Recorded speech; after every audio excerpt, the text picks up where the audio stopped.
So it should be a big program. That should be, very definitely, very popular. I love the opportunity to partner with somebody else in the state who may have a couple of years ahead. I know that was used to be a strong program here and then phased out for a little while. The opportunity to get it started again is critical. Exactly. Those needs, with so many more people coming here, we think about, that's a great example. Hearing someone talking about the Hard Rock Park and the impact that's going to have, just bringing in both permanent folks as well as seasonal. The opportunity is immense. A lot of big projects on the radar screen. And the larger entities that are coming here, like the park, and I know there's a truss company, truss maker in trusses for roofs, in the Georgetown campus, and they're asking for the college to do that training. So it's expanding their role to the community as well. Very definitely, very definitely. Tom, you've been here about 15 years. Are you a Palmetto or Tar Heel State native? Carolina person? No, I grew up in Minneapolis, I hate to say. We have no football to speak of.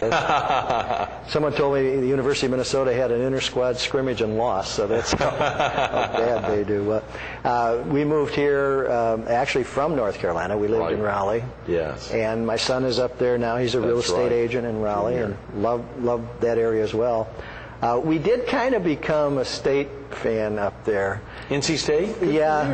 Because some of the people we met that we didn't get along with well were Carolina fans. So we figured if we're going to dig in, we're going to Good for you. Do it right. That's wonderful. I think I saw you were over a big portion of Howard Perry and Walston. The big dog, or one of the big dogs there in that market, and real estate companies. I think, is your son there? He's there also, That's great. That's great. And you and Mary moved down here back in, I think I saw, 92. So you all have been here a good 15 years now. She's a realtor as well. Yes, she is at Kingston Plantation. At Kingston Plantation. That's wonderful. Of course, you've been doing this column in the Myrtle Beach area, Myrtle Beach Herald, for the last, golly, I want to say almost 3 years now, even more possibly. Forgive me, some of those dates just slip me. We've got such tremendous columnists now, and now... That's okay, my publisher forgets that once in a while, too. We'll have to talk with him.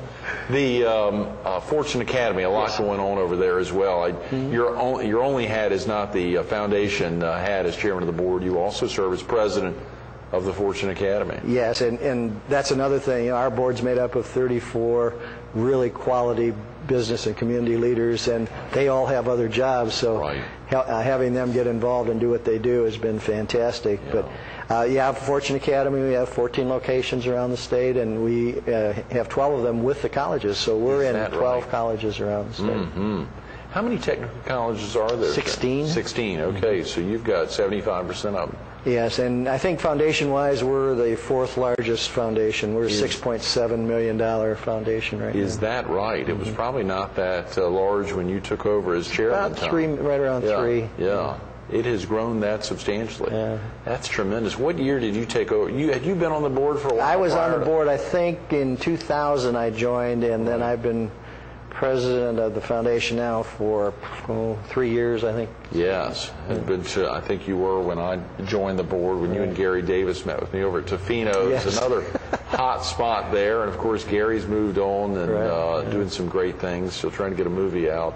Again, 477-2116, and they'll hear Sandra Cole's voice if they call that number, hgtc.edu. A lot going on when we think about that changing role of a 2-year colleges, and surely a lot of changes there as folks think about 2-year colleges, really some improvements that a lot of people may not be aware of. What are some of those that are going on when we think about that? I'm looking at a question here, Tom, trying to... This is a great question. Talk about the changing role of the 2-year college and career education from 8th grade selection of a career cluster to the early college high school program. It's interesting because I believe it was legislated and is now mandated that 8th graders will choose a career cluster. I believe there's 16 career clusters in the 8th grade. Now, they don't have to stay in it and they can move around, but they have to make a decision. And the reason for that is so that they can start focusing curriculum to help them reach their skill levels to the greatest ability a high school can. Mm-hmm. And so once that student picks that career cluster, then the courses they take will relate to that.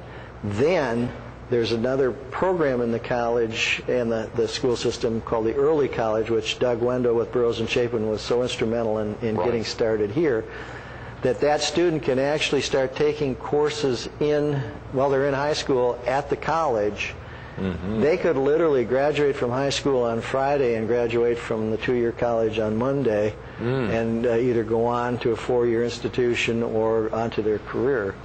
So a lot of neat things are happening. That is tremendous. Think about this in 8th grade, Tom. Oh. Can you remember what you were doing in 8th grade? The idea of determining your future in 8th grade. It seems like the world has moved by pretty dang fast. Yes. If 8th graders are now making those kind of major decisions. Exactly. I wanted to be an NHL hockey star. Is that right? Yeah. What happened?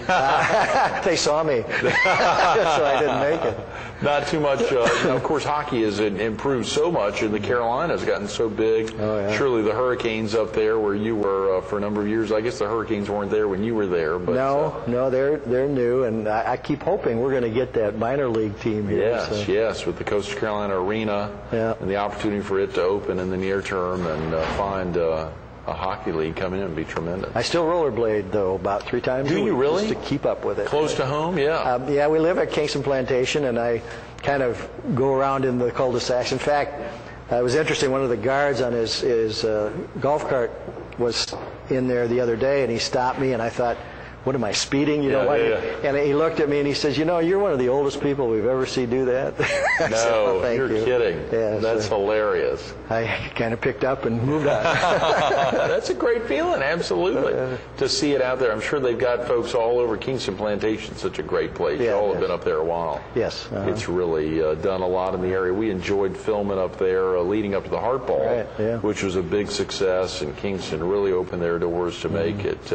Speaking of black tie events, doesn't the foundation have a black tie fundraiser coming up in the near term? Yes, we have some board members, and I'm going to mess up this name, but they are very active in the Chaîne de Route Sur, which is an international group of people that focus their attention around food and wine. And wine. They, in fact, I've joined the group here. I think it's 6 times a year.